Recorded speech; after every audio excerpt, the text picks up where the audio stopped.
یہ دعا بکثرت مانگا کریں، گھر میں داخل ہوتے ہوئے، سواری پر سوار ہوتے ہوئے، نئے شہر میں داخل ہوتے ہوئے، نئی جگہ داخل ہوتے ہوئے، کہ نبی کریم سرور عالم صلی اللہ علیہ وسلم سے فرمایا جا رہا ہے کہ قل، آپ یہ کہیے، یعنی یہ دعا مانگیے۔ اور جیسا کہ پہلے بھی میں نے عرض کیا تھا کہ وہ دعائیں جو خود اللہ جل جلالہ نے اپنے کلام میں ذکر فرمائی اور ہمیں آپ کو حکم دیا کہ یہ کہو، یہ دعائیں کرو، تو ان دعاؤں کی قبولیت تقریباً یقینی ہے اگر آدمی صدق دل سے مانگے،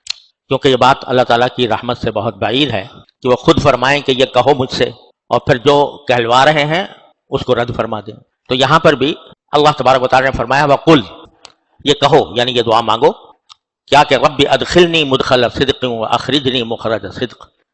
واجعل لی من لدنک سلطانا نصیرا۔ یہ بھی عجیب و غریب دعا ہے، پہلے اس کا سادہ مطلب عرض کرتا ہوں، پھر اس کی تھوڑی حقیقت اور اس کا پس منظر بھی اللہ کی نے توفیق دی تو عرض کروں گا انشاءاللہ۔ لفظی ترجمہ یہ ہے کہ اے میرے پروردگار، مجھے جہاں بھی آپ داخل کریں تو اچھائی کے ساتھ داخل کریں، جہاں بھی داخل کریں تو اچھائی کے ساتھ داخل کریں، اور جہاں سے بھی نکالیں تو اچھائی کے ساتھ نکالیں، اور مجھے اپنی طرف سے ایسی طاقت عطا فرما دیجئے جس کی مدد کی جاتی ہو آپ کی طرف سے۔ یعنی جہاں بھی میں داخل ہوں، کسی گھر میں، کسی مکان میں، کسی دکان میں، کسی شہر میں، تو داخل ہوں تو داخل بھی اچھی طرح ہوں، اور نکلوں تو نکلوں بھی اچھی طرح۔ داخل ہوتے وقت بھی ایسی صورت ہو کہ میں آسانی سے اور بغیر کسی رکاوٹ کے اور بغیر کسی پریشانی کے داخل ہو جاؤں، اور نکلوں تو وہ بھی اس طرح نکلوں کہ جس مقصد کے لیے گیا تھا وہ مقصد میرا پورا ہو جائے، اور نکلنے میں بھی کوئی دشواری پیش نہ آئے، اور مجھے اپنی طرف سے اللہ ایسی طاقت عطا فرما دیجئے کہ جس کے ساتھ آپ کی مدد ہو۔ طاقت تو عطا ہو گئی، لیکن اگر آپ کی مدد نہیں ہے، اگر آپ کی طرف سے توفیق نہیں ہے اس طاقت کو صحیح استعمال کرنے کی، تو وہ طاقت بیکار ہے۔ لہذا ایسی طاقت عطا فرمائیے کہ جس کے ساتھ آپ کی مدد ہو۔ اس دعا کا ایک خاص پس منظر ہے، میں بعد میں عرض کروں گا، لیکن جو ظاہری مفہوم ہے وہ ایسا ہے کہ ہر انسان اپنی زندگی میں کہیں نہ کہیں داخل ہو رہا ہوتا ہے، کہیں نہ کہیں سے خارج ہو رہا ہوتا ہے۔ آدمی گھر میں داخل ہوا تو اس وقت بھی اس کو عافیت چاہیے، خیریت چاہیے، اچھائی چاہیے، کہ جب گھر میں داخل ہو تو منظر اچھا نظر آئے، میرے گھر والے خوش خرم ہوں، عافیت سے ہوں۔ یہ چاہیے نہیں چاہیے جب آدمی گھر میں داخل ہو رہا ہو؟ جب گھر سے نکل رہا ہو اس وقت بھی اس کو عافیت چاہیے کہ نکلنے کے جب میں نکلوں، جس کام کے لیے بھی نکل رہا ہوں تو وہ اچھائی کے ساتھ نکلوں، نکلنے میں بھی آسانی ہو، دشواری نہ ہو، جس مقصد کے لیے نکل رہا ہوں اس میں کامیابی ہو۔ اگر آدمی کہیں ملازم ہے اور اپنی ملازمت کی جگہ پر داخل ہو رہا ہے تو وہاں پر بھی اس کو ضرورت ہے اس بات کی کہ جب داخل ہو تو اچھائی کے ساتھ داخل ہو، یعنی اس کا ماحول درست ہو، اس کے لیے جو کام ہیں، اس کے فرائض منصبی ہیں، وہ ٹھیک طریقے سے بجا لائے، اس کی ضرورت ہے۔ جب نکل رہا ہے دفتر سے تو اس وقت بھی اس کو ضرورت ہے۔ مدرسے میں داخل ہو رہا ہے پڑھنے کے لیے، اسکول میں داخل ہو رہا ہے، کالج میں داخل ہو رہا ہے پڑھنے کے لیے، تو اس کو ضرورت ہے کہ میں جب داخل ہوں تو داخل ہونے کے بعد ایک تو داخلہ میرا آسان ہو جائے، صحیح طریقے پر جاؤں، صحیح وقت پہ جاؤں، اور جس مقصد کے لیے جا رہا ہوں پڑھائی، اس میں کامیابی ہو، اچھی طرح بات سمجھ میں آئے، یاد رہے۔ نکلے تو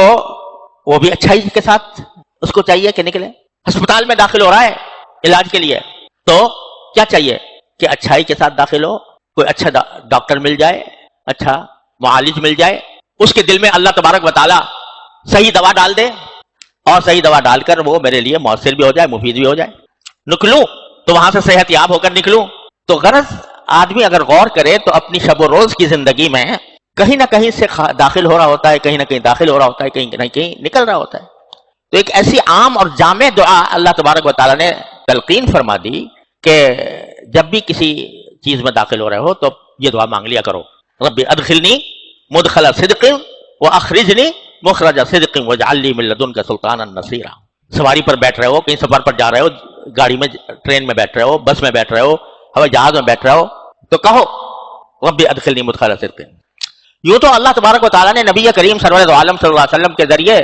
ہر موقع کے لیے ایک دعا تلقین فرما دی ہے۔ جب سواری پہ بیٹھتے ہیں تو سبحان الذی سخر لنا ھذا وما كنا له مقرنین وانا الى ربنا لمنقلبون اللهم انت الصاحب في السفر وخلیفۃ في الاهل الى اخره۔ وہ تو دعائیں اپنی جگہ ہیں ہی، لیکن یہ ایک عام دعا ایسی ہے کہ جب بھی کہیں داخل ہو رہے ہو تو اللہ تعالیٰ سے داخلے کی اچھائی بھی مانگو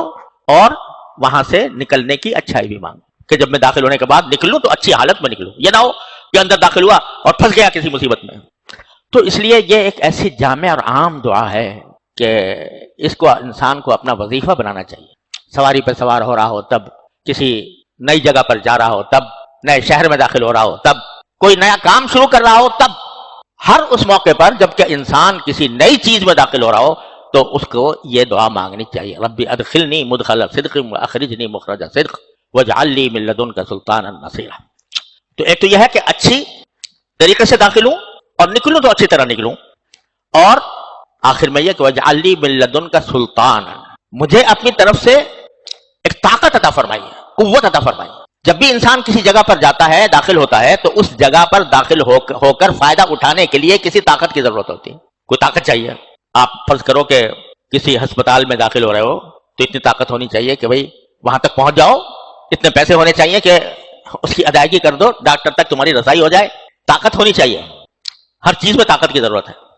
لیکن کوئی طاقت اس وقت تک کارآمد نہیں ہوتی جب تک کہ اللہ جل جلالہ کی مدد اس کے ساتھ شامل نہ ہو۔ بڑا کاریل جوان ہے، طاقتور ہے، قوت سے بھرپور ہے، لیکن اللہ جل جلالہ کی توفیق نہ ہو تو وہ اس کی طاقت بیکار ہے، کوئی فائدہ مند نہیں ہوتا۔ لہذا صرف طاقت نہیں مانگی کہ طاقت دے دیجئے، بلکہ ایسی طاقت دیجئے جس کے ساتھ آپ کی مدد ہو۔ یہ سکھا دیا، اس میں اللہ تعالیٰ نے یہ سکھا دیا کہ کبھی بھی اپنی طاقت پر اکڑو نہیں۔ وہ طاقت تمہاری جسمانی طاقت ہو، ذہنی طاقت ہو، علمی طاقت ہو، کوئی بھی طاقت ہو، اس پر اگر اترا گئے کہ میں تو بڑا طاقتور ہوں اور میں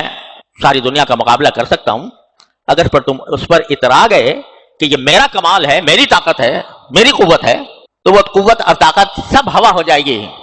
اس وقت تک کارآمد نہیں جب تک کہ اللہ جل جلالہ کی مدد نہ ہو۔ یہ ہم طالب علموں کے لیے بھی بڑا عظیم سبق ہے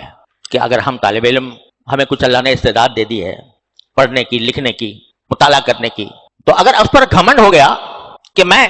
پڑھا لکھا ہوں، میں تعلیم یافتہ ہوں، میں بڑا عالم ہوں، میں بڑا علامہ ہوں، اور اس گھمنڈ کے ساتھ تم نے اپنے استعداد کو استعمال کرنا شروع کیا تو اللہ بچائے، وہ اللہ تبارک و تعالیٰ کو بہت ناپسند ہے، اس کے ساتھ اللہ کی مدد نہیں ہوتی۔ پھر وہی علم انسان کو پتہ نہیں کہاں گمراہی کی وادیوں میں اٹھا کر لے جاتا ہے۔